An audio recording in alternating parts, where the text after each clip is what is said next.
mendengarkan podcast ini. Pada akhirnya memang kalau kita serius mau ikut Tuhan Yesus, saudara, kita harus rela kehilangan nyawa. Ya, seperti yang dikatakan Tuhan Yesus sendiri. Kalau kamu tidak kehilangan nyawa, kalau kamu tidak rela kehilangan nyawa, kamu akan kehilangan. Kamu tidak akan dapat menjadi pengikutku. Tetapi kalau kamu rela kehilangan nyawa, kamu akan memperoleh nyawa. Nyawa di situ suke, yaitu pikiran, perasaan, kehendak, jiwa. Menjadi orang percaya itu berarti, saudara, kita berani mengenakan pikiran Tuhan, perasaan Tuhan, dan kehendak Tuhan. Itu pertaruhannya seluruh hidup kita. Dan di dunia modern ini, saudara, sangat sedikit orang yang berani membayar harganya, ya saudara. Sangat sedikit, ya. Saya kira hampir tidak ada. Hampir tidak ada. Sebab saya sendiri yang berbicara dan mengajarkan kebenaran ini, itu terseok-seok dan nyaris mustahil, saudara. Atau kalau mau dikatakan mustahil, mustahil. Mustahil bagi manusia, tapi tidak mustahil bagi Tuhan. Nyarisnya itu karena Tuhan yang akan intervensi atau campur tangan menolong kita. Nanti kita akan masuk ke sini bahwa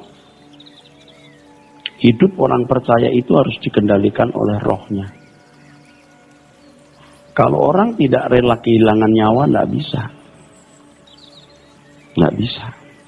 Kekristenan yang selama ini Bapak Ibu tahu, kekristenan yang selama ini diajarkan kepada Bapak Ibu itu bukan kekristenan yang asli, saudara. Itu bukan kekristenan yang murni, saudara. Itu kekristenan yang sudah mengalami kemerosotan, kekristenan yang mengalami dekadensi.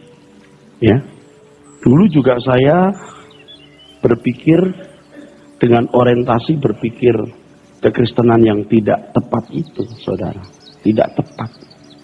Nah sekarang setelah dibukakan Tuhan mengenal kebenaran yang murni ini, saudara, saya baru mengerti mengapa Tuhan berkata, sedikit orang yang selamat. Ya, banyak yang dipanggil, sedikit yang terpilih. Hampir-hampir, itu kalau di surat Petrus, hampir-hampir orang benar saja tidak selamat. Begitu pernyataannya. Ya, saya cuma menunjukkan bahwa mengikut Tuhan Yesus itu betul-betul berat, saudara. Betul-betul berat. Betul-betul berat. Orang harus rela kehilangan hidup. Orang harus rela kehilangan nyawa. Harus. Sebab kalau tidak rela kehilangan dunia ini, Anda tidak bisa menjadi anak Tuhan. Sebab pada akhirnya kan nanti begini, saudara. Anda memanggil dia Tuhan Yesus, tapi kalau kelakuanmu tidak seperti Tuhan Yesus, nggak diterima. Jadi panggilan Tuhan Yesus, Tuhan itu diterima Tuhan kalau kita melakukan kehendak Bapa. Kalau Tuhan Yesus menerima panggilan Tuhan, saudara, menerima sebutan Tuhan, kita panggil Tuhan, lalu Tuhan merespon panggilan itu, sementara kita tidak melakukan kehendak Bapa, Tuhan Yesus mengkhianati Bapa di surga. Kurang ajar Tuhan Yesus pada Bapa di surga. Saya tahu ini waktu saya di rumah loh. Saya diem, saya berdoa, saya renungkan. Oh gitu ya. Jadi kalau kita menyebut Yesus Tuhan, lalu Tuhan Yesus, oke, ada apa? Sementara kita tidak melakukan kehendak Bapa, Tuhan Yesus berkhianat kepada Bapa di surga. Dia kurang ajar. Dan itu tidak mungkin dilakukan oleh Tuhan Yesus. Kita menjadi sahabat bagi Tuhan Yesus kalau kita melakukan kehendak Bapa. Kita menjadi mempelai Tuhan Yesus kalau kita melakukan kehendak Bapa. Kita menjadi kekasih Tuhan Yesus kalau kita melakukan kehendak Bapa. Terus terang ya, banyak orang itu tidak menghormati Bapa. Tidak menghormati Bapa. Yang mengatakan ini juga bukan berarti sudah menghormati sempurna. Belum juga, saudara. Ada langkah-langkah hidup saya yang saya nilai tidak menghormati Bapa. Ya kalau sudah begitu saya pasti minta ampun. Ya. Saya pasti memperbaharui diri, saudara. Pasti. Saya tidak berani lama-lama, saudara. Takut. Tapi banyak orang ya tidak menghormati Bapa. Tidak sadar dirinya makhluk ciptaan yang ditebus oleh Tuhan Yesus dengan darahnya. Ya. Kalau Tuhan Yesus all out menyelamatkan kita, all out mengasihi kita, kita nggak all out mengasihi Tuhan. Kalau Tuhan begitu peduli kepada kita, kita kurang peduli. Ya kalau Kristen baru kan hanya mau jadi objek, ya, objek yang diberkati, disayangi. Tapi kalau kita sudah menjadi Kristen yang cukup lama, kita sekarang harus menjadikan Tuhan objek yang kita kasihi, objek yang kita sayangi, objek yang kita bela. Begitu, saudara. Sebab hidup kita ini 70-80 tahun, setelah itu kekekalan. Coba logikanya benar enggak? Kalau kita sekarang tidak all out buat Tuhan, coba logikanya benar enggak? Enggak benar, saudara. Enggak benar. Yang mau all out saja kadang-kadang juga gagal all out. Yang mengerti harus all out. Sudah melangkah all out, kadang-kadang kurang. Nah, merubah cara berpikir saudara yang salah, ini kan perlu waktu panjang. Makanya kalau saudara tekun terus, baru ngerti. Gitu. Baru ngerti. Nah, sekarang kita masuk dipimpin oleh Roh. Kejatuhan manusia ke dalam dosa atau kegagalan manusia mentaati apa yang Allah kehendaki membawa manusia kepada kematian. Kematian di sini harus dipahami secara dewasa atau dipahami secara mendalam. Bukan hanya mati secara jasmani, ya. Kematian secara jasmani tidak menjadi masalah kalau kematian itu sendiri tidak memiliki kelanjutan. Kematian secara jasmani menjadi tidak berarti dibanding dengan kegagalan atau tertundanya rencana Allah yang agung menjadikan manusia segambar dengan dirinya. Jadi kalau manusia gagal taat lalu mati, ya sudah, itu nggak masalah. Tetapi menjadi masalah besar yang pertama, setelah mati itu ada kelanjutan. Yang kedua, masalahnya itu rencana Allah menjadikan manusia serupa dengan dirinya gagal. Itu yang jadi masalah. Kematian bukan pula sekedar hanya terpisah dari Tuhan. Justru untuk hal kedua ini perlu dikaji lebih mendalam. Sebab kenyataannya setelah manusia jatuh dalam dosa, masih ada manusia yang diperkenan Tuhan bahkan diangkat hidup-hidup seperti Henokh. Ya, ada orang-orang yang masih dikategorikan sebagai kekasih-kasih Tuhan seperti Ayub, Abraham, Yusuf, Samuel dan lain sebagainya. Mereka adalah orang-orang yang pada dasarnya tidak terpisah total dari Allah. Jadi kematian bukan hanya sekedar hanya terpisah dari Tuhan, ya. Justru kita melihat kenyataan ada manusia yang masih bisa bersekutu dengan Tuhan, saudara, ya. Maksudnya apa tulisan ini? Kita ikuti terus.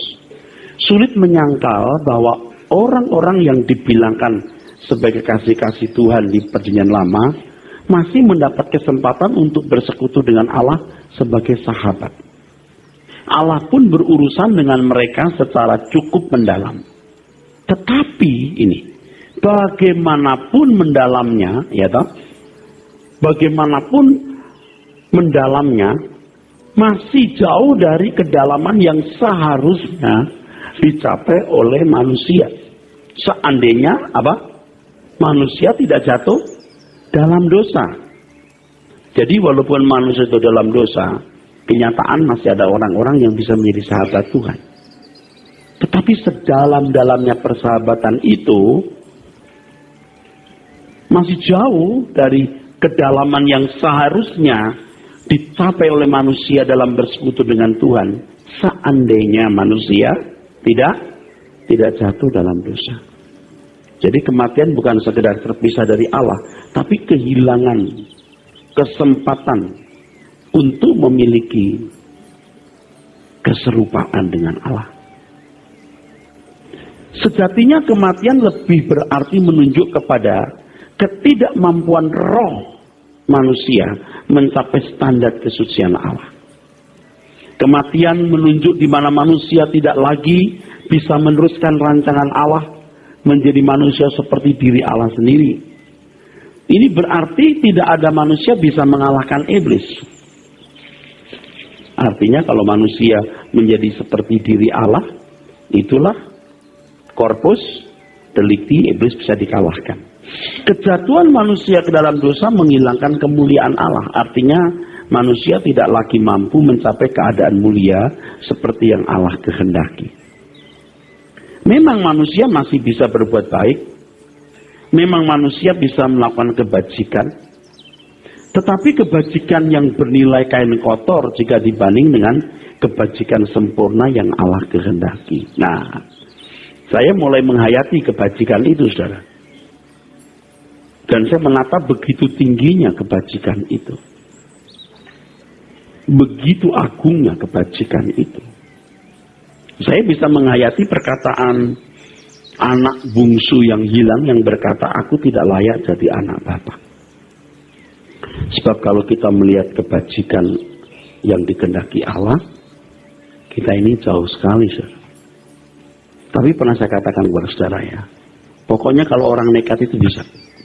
Nekat itu bisa. Modalnya mesti nekat. Pokoknya kalau nekat itu bisa. Apapun bisa dilakukan kok. Dan Tuhan juga, apalagi itu sempurna seperti Bapa dan memiliki kebajikan seperti yang Bapa kehendaki. Kalau nekat bisa kok. Nah sekarang cari orang nekat ini yang susah. Untuk yang lain nekat, tapi yang ini kenapa nggak nekat? Itu loh maksudnya. Cari orang nekat ini yang susah, saudara. Cari orang nekat itu susah. Nekat menjadi sempurna. Gitu. Nekat punya kebajikan yang berstandar Tuhan. Kematian menunjuk kepada kematian roh. Ini istilah sebenarnya. Artinya roh manusia tidak mempunyai kemampuan lagi untuk menjadi lokomotif kehidupan. Roh manusia menjadi mandul dan tumpul sehingga jiwa menjadi liar. Jiwa cenderung terwarnai oleh filosofi kehidupan yang tidak sesuai dengan kebenaran Allah. Sehingga segala tindakan manusia bukan karena dorongan rohnya. Mestinya rohnya itu menjadi lokomotif. Roh ini sesuai dengan pikiran, perasaan, dan kehendak Allah. Makanya untuk mendewasakannya harus mendengar firman. Sebenarnya roh ini seperti nurani. Seperti nurani. Ya, roh ini seperti nurani. Tempatnya nurani. Phroneo itu. Phroneo itu. Udah tahu kan phroneo? Hendaklah kamu memiliki pikiran perasaan Kristus. Itu phroneo. Tuhan Yesus sendiri juga punya roh. Bagaimana dia menjaga pikirannya dari kenajisan dunia. Wah itu luar biasa, saudara. Ya, luar biasa. Tuhan Yesus itu ikut perlombaan yang diwajibkan. Jadi ada perlombaan yang diwajibkan menanggalkan beban dan dosa. Dan itu sama dengan kehilangan nyawa. Sama. Makananku melakukan kehendak Bapa dan menyelesaikan pekerjaannya. Hidupnya hanya diperuntukkan untuk itu. 3,5 tahun. Tapi sebelum itu Tuhan Yesus pasti bekerja. Pasti juga bekerja. Sebagai tukang kayu. Kalau di dalam analisa, ada beberapa analisa, saudara.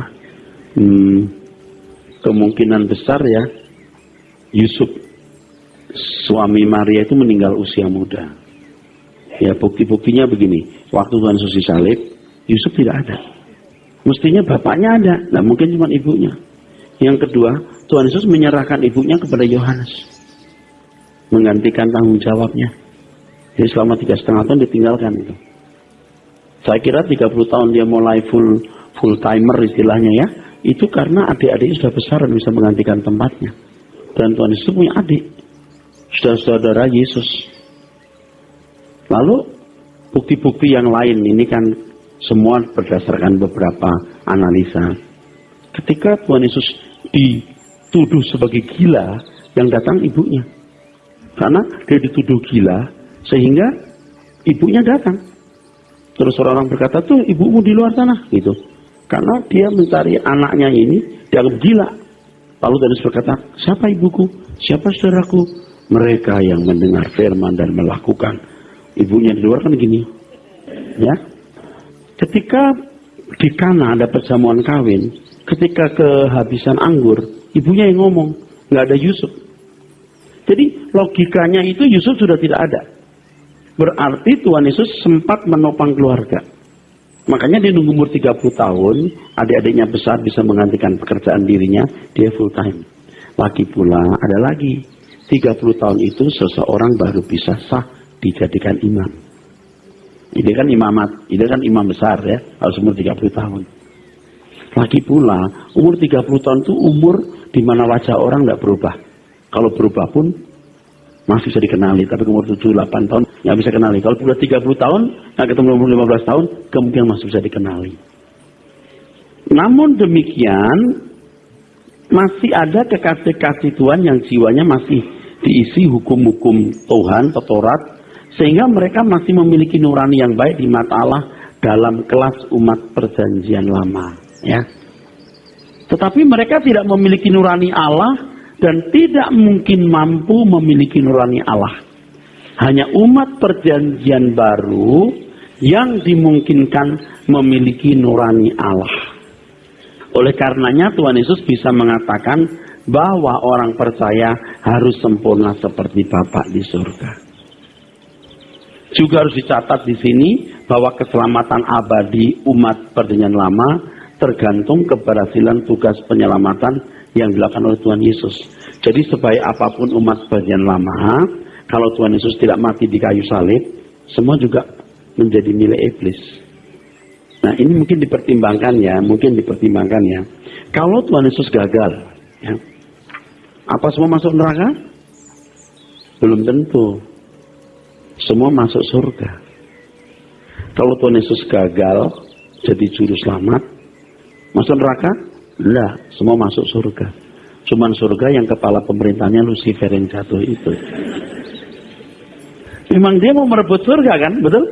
Nggak tahu bentuknya kayak mana itu pemerintahan. Dipertimbangkan, kalau Anda belum siap, dengerin. Saya nggak bercanda, ini benar. Saudara kan yang sudah sering ikut saya bisa memahami perkataan saya. Tapi kalau yang nggak biasa ikut kan bingung gitu. Mosok kita dimasuk surga. Memang iblis itu tidak bermaksud membawa kita ke neraka, membawa manusia ke neraka. Dia nggak mau masuk neraka. Iblis juga nggak mau masuk neraka, Pak. Dia mau masuk surga. Surga di mana? Dia menjadi kepala pemerintahan. Emang dia mau jadi kepala kok? Itu.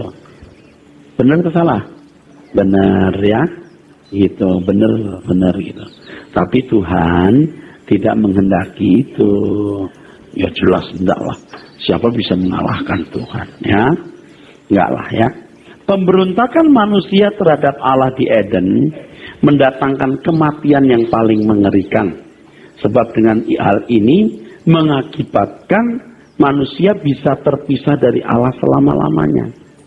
Manusia mengecewakan Allah dan tidak mampu memenuhi harapan penciptanya. Dengan kenyataan ini manusia tidak menjadi makhluk seperti yang dirancang Allah pada mulanya. Nah, kematian ini menutup pintu manusia dilayakkan menjadi anak-anak Allah. Inilah yang disebut manusia terhilang dari keluarga Allah. Nah, puji Tuhan, Tuhan Yesus tidak mengecewakan Bapa di surga. Ya, dia menjadi yang sulung, ya, dia menjadi aitios, pokok keselamatan. Dan kita, ya, kalau mau menjadi orang yang tidak mengecewakan Bapa di surga, bisa, tapi harganya mahal, harus nekat. Nah, kekristenan itu begitu. Kekristenan itu begitu. Kekristenan itu bukan menciptakan agama di mana orang-orang mau dikeroyok, diroyok rame-rame jadi masuk di ajaran ini. Kekristenan itu membuat manusia untuk menjadi orang-orang yang tidak mengecewakan Bapa di surga. Tapi saudara lihat bagaimana kekristenan telah melembaga menjadi agama. Lalu manusia kehilangan standar yang Allah kehendaki. Coba saudara. Kalau saya boleh ngomong nih, tapi salah ya. Lebih baik saya nggak tahu hal ini loh. Wah, saya mendingan nggak tahu, saya kayak dulu aja gitu. Khotbah, ayo ngumpulin jemaat gitu. Tapi dengan tahu hal ini, jadi frustasi saudara. Ngapain ngumpulin orang banyak-banyak kalau orang tidak mau menjadi orang-orang yang memuaskan hati Bapa di surga. Jadi mau jadi anak-anak Allah yang tidak mengecewakan Bapa di surga, amin? Nah, Roh Kudus yang diberikan kita itu luar biasa. Itu rohnya Allah loh. Rohnya Allah loh saudara. Roh Allah semesta alam yang ditanamkan, yang dimeteraikan secara permanen. Yang menjadi parakletos, pendamping. Dia menjadi guru kita. Artinya kalau Tuhan Yesus jadi guru, diwakili oleh Roh Kudus ini. Jadi kalau memang betul-betul mau belajar, bisa. Tapi uang mukanya mahal. Uang pangkalnya mahal. Lukas 14:33. Itu uang pangkalnya. Demikian pula lah tiap-tiap orang di antara kamu yang tidak melepaskan dirinya dari segala miliknya, tidak dapat menjadi muridku. Itu kan kehilangan nyawa, betul? Kehilangan nyawa, kehilangan segala sesuatu bukan berarti Anda jadi miskin, duitnya dikasih gereja. Enggak. Jangan terikat dengan dunia. Jangan berharap atau berpikir dengan punya ini lebih bahagia. Dengan punya itu hidup lebih lengkap. Kalau punya ini hidup lebih lengkap. Kalau punya itu lebih bahagia. Itu loh masalahnya. Halo? Amin? Berpadalah dengan apa yang ada. Tentu berpada masing-masing orang itu beda ya. Dengan orang yang keuntungannya tiap bulan 500 juta dengan 50 juta beda. Yang 50 juta dengan 5 juta itu beda. Berpadalah sesuai dengan kemampuan masing-masing, betul. Tetapi jangan merasa dengan memiliki itu Anda bahagia. Enggak. Kebahagiaan kita harus tetap di dalam Tuhan. Dialah kebahagiaanku. Nah sebenarnya jujur ya, orang bisa bilang, Tuhan engkau kebutuhanku. Itu nggak gampang. Biasanya yang menjadi kebutuhan itu, ya yang kelihatan ini untuk fisik maupun jiwa. Sekarang Tuhan jadi kebutuhan. Itu kan mesti mungkar-mungkar dulu, mungkar-mungkar hati, sampai lubangnya kelihatan. Lubang apa? Lubang di mana ada rongga kosong dalam jiwanya. Rongga kosong dalam jiwanya yang hanya bisa diisi oleh Tuhan. Mesti beres-beres hati dengar firman baru, oh aku ada kekosongan. Nah itu diisi seluruh harta dunia masuk juga nggak cukup, hanya Tuhan yang bisa memasuki. Jadi Tuhan itu mengikat manusia dengan realitas itu, mengikat manusia dengan realitas itu. Tapi banyak orang belum nggak menemukan lubang itu. Ketutup oleh banyak kesenangan. Sampai nggak pernah terbuka. Menjadikan Tuhan sebagai kebutuhan itu nggak gampang saudara. Itu juga harus punya pengertian yang benar dulu loh. Dan makin hari itu mesti makin terbuka dan makin menyadari bahwa inilah kebutuhanku satu-satunya. Dalam Galatia pasal 5 ayat 25. Firman Tuhan menyatakan. Jikalau kita hidup oleh roh. Baiklah hidup kita juga dipimpin oleh roh. Hidup oleh roh artinya dihidupkan oleh roh. Bapak Ibu, perlu saya garis bawahi gini. Catatnya, di pikiran aja. Bahwa bahasa asli Alkitab itu tidak ada huruf besar atau huruf kecil pada mulanya. Namanya anshel. Jadi roh ini roh besar atau roh kecil itu tidak ngerti kita. Cuman kok jadi roh besar, roh kecil Pak? Itu kan yang menerjemahkan bro. Aslinya kan nggak ada huruf R kecil atau R besar, enggak. Nah, jadi kalau waktu kita mempelajari ini roh kecil atau roh besar? Ada yang kita tahu ini roh besar, ini roh, ini pasti roh kecil. Tapi ada yang bingung juga. Nah, dua-duanya saya tafsirkan, ya, dua-duanya saya tafsirkan. Kalau roh ini huruf besar artinya begini, kalau roh huruf kecil juga bisa begini. Nah di sini saya tafsirkan. Bisa. Dua-duanya juga boleh ya. Kalau roh di sini berarti roh Allah, maka hal ini mengacu kepada apa yang dikatakan firman Tuhan dalam Roma 8:11. Dan jika roh Dia yang telah membangkitkan Yesus dari antara orang mati diam di dalam kamu, maka Ia yang telah membangkitkan Yesus dari antara orang mati akan menghidupkan juga tubuhmu yang fana itu oleh rohnya yang diam di dalam kamu. Ini adalah satu hal yang sangat luar biasa, bahwa roh yang membangkitkan Tuhan Yesus ditanamkan di dalam diri kita. Betapa hebat dahsyatnya anugerah ini. Nah, roh di sini pasti roh Allah, betul? Ini pasti dong. Yang roh ini pasti roh Allah yang membangkitkan Tuhan Yesus, ya. Jika roh manusia dihidupkan atau diberi kemungkinan untuk berfungsi kembali sebagai lokomotif kehidupan, lokomotif artinya yang menarik ya, oke? Yang menarik ya, yang berperan ya, yang mengarahkan. Ini berarti manusia kembali menemukan kehidupan. Hidup oleh roh adalah kemungkinan di mana manusia bisa memiliki segala tindakan yang dimotori oleh rohnya. Manusia memperoleh kesempatan untuk hidup kembali sesuai dengan selera hati Tuhan. Hal ini sama dengan mengambil bagian dalam kekudusan Tuhan. Mengenakan kekudusan Tuhan atau mengenakan kodrat ilahi kudus seperti Bapa kudus, sama. Roh Allah memberikan kepada roh kita kemampuan untuk kembali berfungsi sebagaimana seharusnya. Saya sudah katakan tadi, roh ini bisa berarti suneidesis atau phroneo. Hendaklah kamu memiliki pikiran perasaan Kristus. Itu yang mengendalikan maksudnya. Roh manusia diberi kemungkinan untuk kembali menguasai jiwa, dan jiwa mengendalikan seluruh kehidupan. Ini penting nih, ini nggak bisa tulis, tapi saya mesti ngomong. Jiwa manusia itu tidak stabil. Tidak stabil. Anda boleh mendengar hal yang baik sekarang, Anda keluar bisa berubah. Tapi kalau roh manusia sudah terisi dengan kebenaran, atau suneidesis atau nurani, jadi izin kebenaran, tidak mungkin dia menyimpang. Jiwanya mesti mendengar yang baik terus menerus dan mengalami berbagai pengalaman hidup yang membuat yang tengah rohnya diisi. Nah, kalau terisi warna tertentu, itu warna akan mengendalikan seluruh hidup. Namun proses ini tidak mudah, harus melalui satu proses sinkronisasi. Nah, ini ada satu pergumulan ya yang panjang untuk sinkron antara roh Allah dengan kita, sinkron, krek gitu loh, ya. Gini loh, kalau saya jalan sama orang, saya nggak suka sama orang ini, bukan nggak suka, nggak cocok gitu. Tapi karena saya harus dikendalikan dia, ya udah deh, ikut.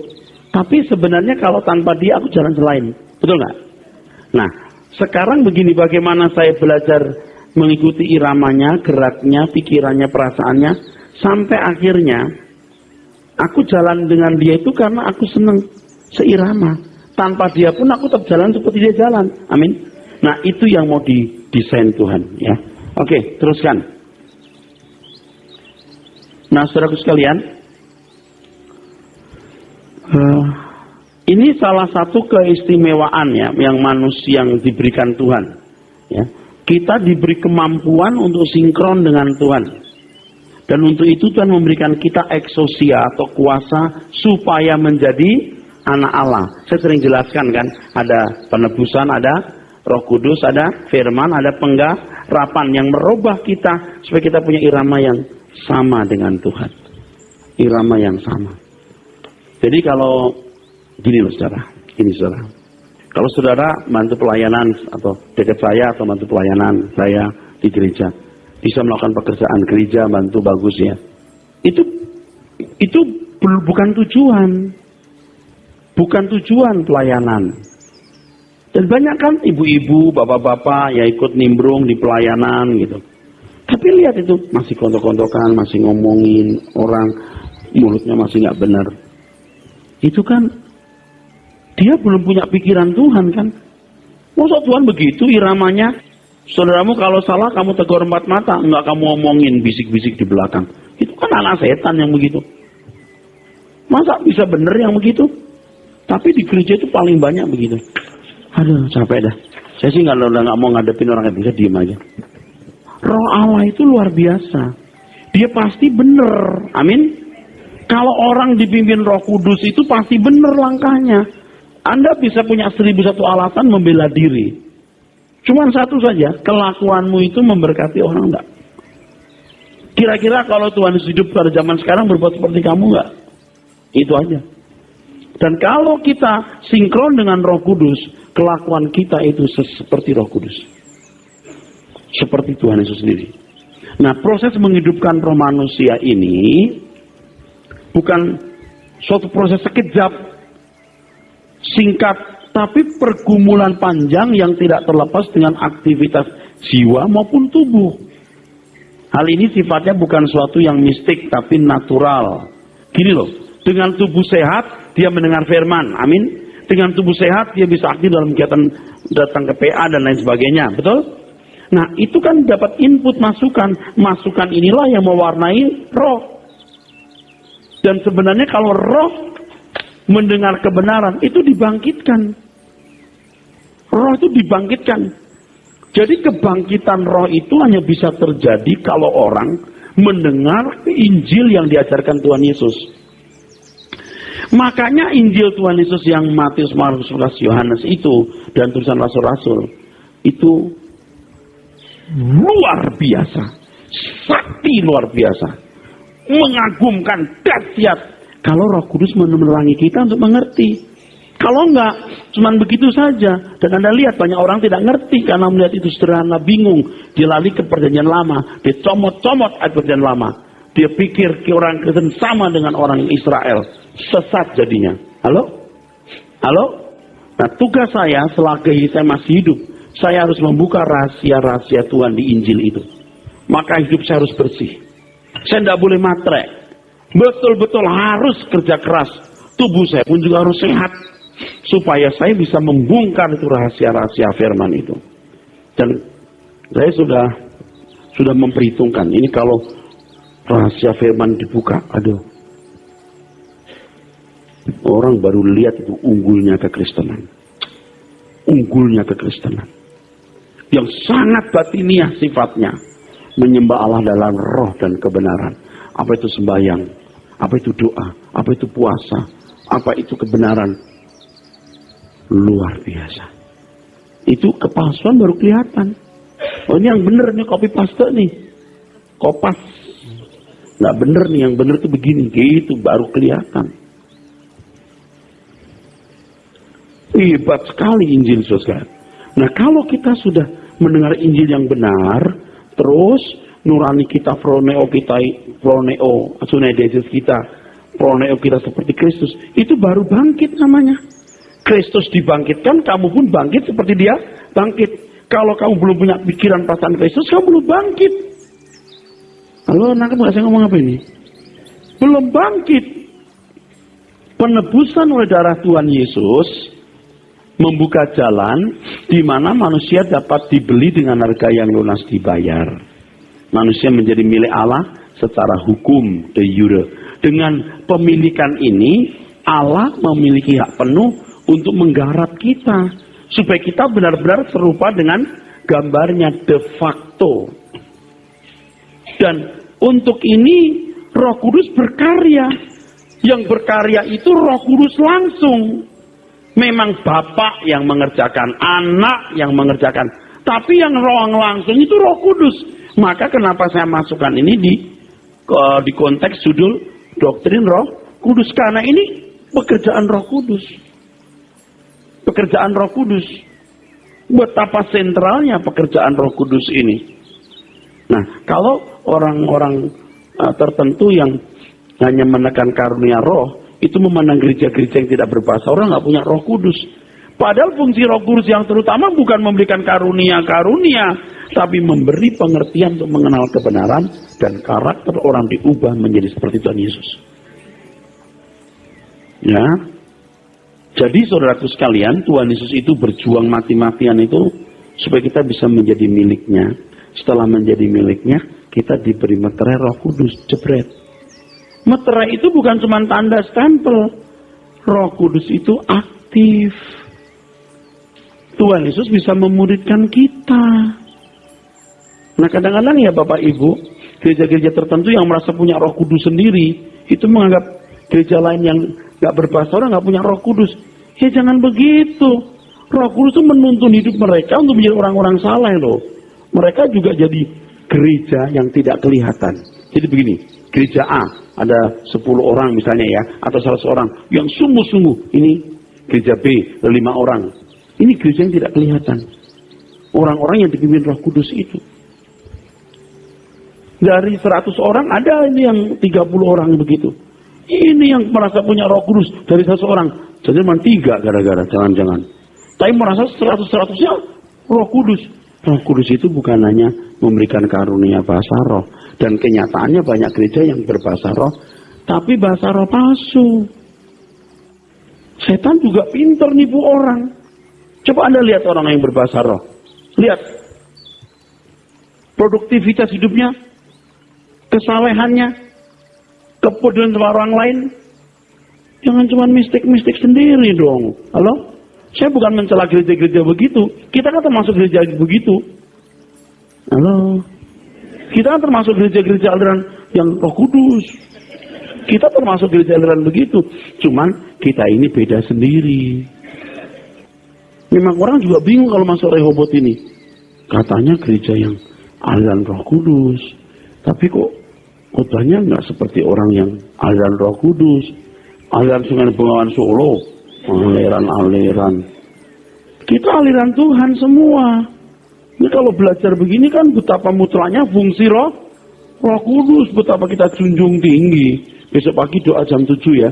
Nah, Anda baru tahu kita bahasa roh. Kalau nggak perlu ya nggak usah.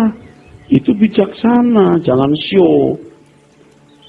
Kalau berani show juga saya omelin WL. Kan suka begitu-begitu muncul. Saya sekalian, mari kita munculan. Ngapain? Nggak jelas gitu. Kalau berbahasa roh yang benar, ditafsirkan yang baik. Kalau mau bahasa roh sendiri di rumah sonono. Tapi kalau mau di depan umum, lebih baik dengan 5 kata yang dimengerti daripada beribu-ribu yang tidak dimengerti. Gitu nggak sih? Nah kita ngomongnya gitu. Terus ini. Tapi kita harus berbahasa roh. Kenapa? Kalau kita nggak bahasa roh, iblis mendengar doa kita. Lu itu ngarang, pinter dah. Ayatnya mana? Jadi Roh Kudus itu aktif. Aktif satu-satunya representasi Tuhan. Nggak ada representasi yang lain, tidak ada. Makanya begitu orang tidak mau mendengar pimpinan Roh Kudus bandel, nggak ada utusan yang lain. Di mana kita berani-beraninya tidak menghargai Roh Kudus. Roh Kudus itu memimpin kita kepada segala kebenaran dan kita harus bawa diri sebaik-baiknya. Ini sekarang di mana-mana sudah mulai merambat loh, saudara, kebenaran ini. Sudah di mana-mana. Betul. Kalau kita sungguh-sungguh bertumbuh dalam Tuhan, kita bisa sinkron dengan pikiran perasaan Tuhan. Itu baru namanya sukses. Itu baru namanya menang. Itu baru namanya keberhasilan. Sukses keberhasilan kita kalau kita sepikiran seperasaan dengan Tuhan. Bisa berjalan seiring dengan Tuhan. Itu baru namanya sukses. Dan masih jauh jalan kita. Masih jauh pergumulan ini, saudara. Masih jauh. Oleh sebab itu, saudara sekalian, saya harapkan kita tidak berhenti. Kita tidak berhenti. Kita berusaha terus. Sampai kita menutup mata. Waktu kita digeledek ke ruang ICU. Saya di samping saudara. Saudara begini, Pak Eras. Nah, artinya. Ada artinya dong. Saya duluan. Jangan nanti yang di ruang ICU setiap kali saya ada sampingmu harus begini. Enggak. Kalau masih muda ya jangan. Pak Eras nggak gini dulu, aku belum mati nih Pak Eras. Saudara, Anda bahagia? Anda praktekkan firman. Amin.